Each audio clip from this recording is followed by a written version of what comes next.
അസ്സലാമു അലൈക്കും വറഹ്മത്തുള്ളാഹി വബറകാതുഹു. Hi everyone. പ്രിയമുള്ളവരെ, നമ്മൾ നമ്മുടെ മാജിക്കൽ സ്പോക്കൺ ഇംഗ്ലീഷ് ക്ലാസ്സിൻ്റെ 47ാമത്തെ അധ്യായത്തിലേക്ക് പ്രവേശിക്കുകയാണ്. ഇന്ന് നമ്മൾ പഠിക്കാൻ പോകുന്നത് കഴിഞ്ഞ ഏതാനും ക്ലാസ്സുകളിൽ നമ്മൾ പഠിച്ചതിൻ്റെ ഒരു വ്യാകരണ സംബന്ധമായ ഒരു വശമാണ് ഇന്ന് നമ്മൾ പഠിക്കാൻ പോകുന്നത്. കഴിഞ്ഞ പാഠത്തിൽ നമ്മൾ പഠിച്ചിരുന്നു, അവൻ വന്നിട്ടുണ്ട്, അവൻ അത് ചെയ്തിട്ടുണ്ട്, അപ്രകാരം തന്നെ അവൻ അത് ചെയ്തിട്ടില്ല, പിന്നീട് അവൻ അത് ചെയ്തിട്ടുണ്ടോ, പിന്നീട് അവൻ അത് ചെയ്തിട്ടില്ലേ എന്നിങ്ങനെയുള്ള 4 പാഠങ്ങൾ നമ്മൾ പഠിച്ചിരുന്നു. അത് ശരിക്കും നമ്മൾ പഠിച്ചത് പ്രസൻറ്റ് പെർഫെക്റ്റ് ടെൻസ് ആണ് എന്നുള്ളതാണ് നമ്മൾ ഇന്ന് പാഠത്തിൽ പഠിക്കാൻ പോകുന്നത്.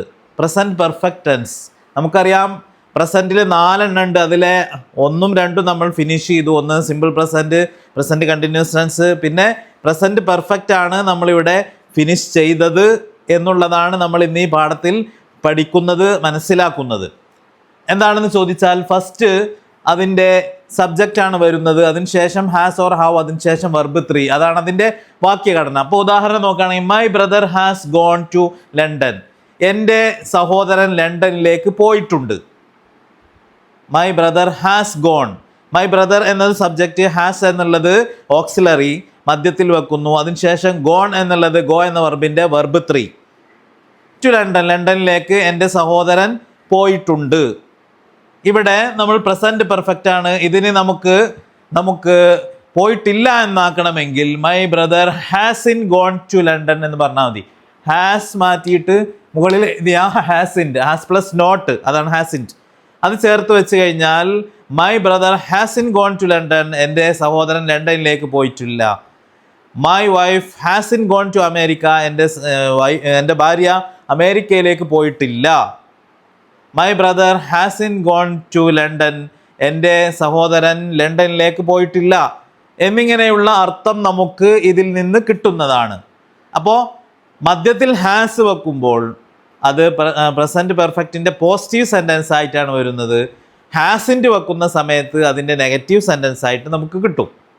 അപ്രകാരം തന്നെ ഇത് അറിയാമല്ലോ, ഹാസ് എന്ന് വെക്കുന്നത് ഐ ഒഴികെയുള്ള ഏകവചനങ്ങൾ സബ്ജക്റ്റായി വരുമ്പോഴാണ്. എന്നാൽ ഇനി ഹാവ് ആണ് ചില ഘട്ടങ്ങളിൽ വെക്കുക. അതെപ്പോഴാണ്? ഐ എന്ന് വരുമ്പോഴും യു എന്ന് വരുമ്പോഴും മറ്റു ബഹുവചനങ്ങൾ സബ്ജക്റ്റായി വരുമ്പോഴും ഒക്കെ ഹാവ് ആണ് മധ്യത്തിൽ വെക്കേണ്ടത്. They have gone there, they have gone there, അവർ അവിടെ പോയിട്ടുണ്ട്. ദേ ഹാവ് ഗോൺ ദർ, അവർ അവിടെ പോയിട്ടുണ്ട്. അപ്പോൾ ദേ സബ്ജക്റ്റ് ബഹുവചനമായതുകൊണ്ട് ഹാവ് എന്നുള്ള ഓക്സിലറി നടുവിൽ വെച്ചു. ഗോൺ എന്നുള്ള വെർബ് 3 അത് മൂന്നാമത് വെക്കുകയും ചെയ്തു.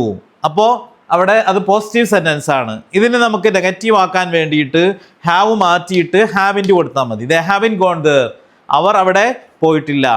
വി ഹാവിൻ ഫിനിഷ്ഡ് ദാറ്റ്, നമ്മളത് പൂർത്തിയാക്കിയിട്ടില്ല. വി ഹാവിൻ ടോട്ട് യു, നമ്മൾ നിന്നെ പഠിപ്പിച്ചിട്ടില്ല, ഞങ്ങൾ നിന്നെ പഠിപ്പിച്ചിട്ടില്ല.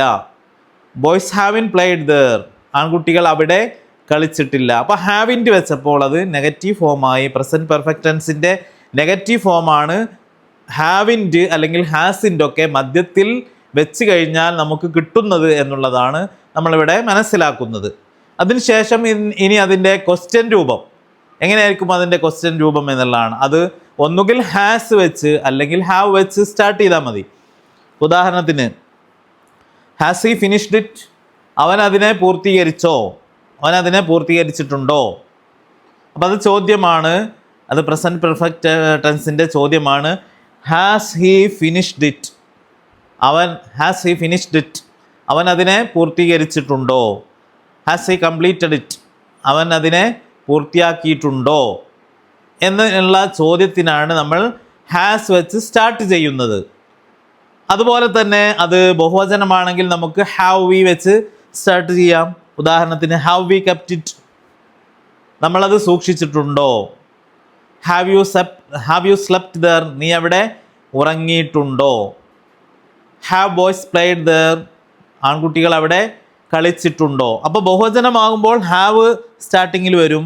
ഏകവചനമാകുമ്പോഴും ഐ യു ഒഴികെ ഉള്ളതല്ലാത്ത, ഐ യു ഒഴികെ ഉള്ളതല്ലാത്ത, അതായത് ഐ എന്നതോ യു എന്നതോ അല്ലാത്ത മുഴുവൻ ഏകവചനങ്ങളുമാകുമ്പോൾ ചോദ്യമാകുന്ന സന്ദർഭത്തിൽ സ്റ്റാർട്ടിങ്ങിന് ഹാസ് വരും.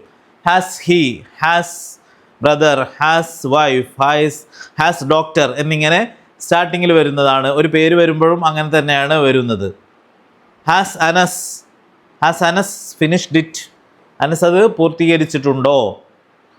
അപ്പോൾ അത് ഏകവചനം, ഐ ഒഴികെയുള്ള മുഴുവൻ ഏകവചനത്തിൻ്റെയും ചോദ്യം ഹാസ് കൊണ്ട് സ്റ്റാർട്ട് ചെയ്യും. ഐ എന്നതിൻ്റെയും യു എന്നതിൻ്റെയും ബഹുവചനത്തിൻ്റെയും ചോദ്യം ഹാവ് വെച്ച് സ്റ്റാർട്ട് ചെയ്യും. അത്ര തന്നെയാണ് നമ്മളതിൽ മനസ്സിലാക്കാനുള്ളത്. അപ്പോൾ ചെയ്തിട്ടുണ്ടോ എന്നുള്ള അർത്ഥമാണ്, ചോദ്യമാണ് നമുക്ക് കിട്ടുക. ഉദാഹരണത്തിന് മഴ പെയ്തിട്ടുണ്ടോ എങ്ങനെ ചോദിക്കും? മഴ പെയ്യുക എന്ന് പരാമർശിക്കുന്നിടത്തുള്ള സബ്ജക്റ്റ് ഇറ്റാണ്, ഒരു കോമൺ സബ്ജക്റ്റാണ് അവിടെ ഉപയോഗിക്കാമെന്നറിയാം. ഇതേ ക്രമത്തിലാണ് അവിടെ ചോദിക്കേണ്ടത്. Has it, has auxiliary start ചെയ്തു, ഇറ്റ് സബ്ജക്റ്റ്. ഇനി വെർബ് റൈൻ എന്ന വെർബിൻ്റെ മൂന്നാമത്തെ രൂപം റൈൻഡ്. അപ്പോൾ ഹാസ് ഇറ്റ് റൈൻഡ് ദർ, അവിടെ മഴ പെയ്തിട്ടുണ്ടോ? ഹാസ് ഇറ്റ് റൈൻഡ്, മഴ പെയ്തിട്ടുണ്ടോ? ഇങ്ങനെയാണ് അതിനെ ചോദിക്കേണ്ടത്. അതുപോലെ തന്നെ have we, have boys, have they, have girls, have brother and sister, ഇങ്ങനെ നമുക്ക് സ്റ്റാർട്ട് ചെയ്യാം. വെർബിൻ്റെ ഏതെങ്കിലും ഒരു മൂന്നാമത്തെ രൂപം വെച്ച് കഴിഞ്ഞാൽ അത് ഫിനിഷ് ആവുകയും ചെയ്യും. How brother and sister gone, സഹോദരനും സഹോദരിയും പോയിട്ടുണ്ടോ? ഇങ്ങനെയാണ് നമ്മൾ അതിൻ്റെ ചോദിക്കുന്നത്. Positive question. അപ്പോൾ പ്രസൻറ്റ് പെർഫെക്റ്റിൻ്റെ ചോദ്യമാണ് ഹാസ് ഓർ ഹാവ് വെച്ച് സ്റ്റാർട്ട് ചെയ്യുന്നത്. പിന്നീട് സബ്ജക്റ്റും അതിനുശേഷം വെർബ് 3യും നമ്മൾ ചേർത്ത് കൊടുക്കുകയും ചെയ്യും.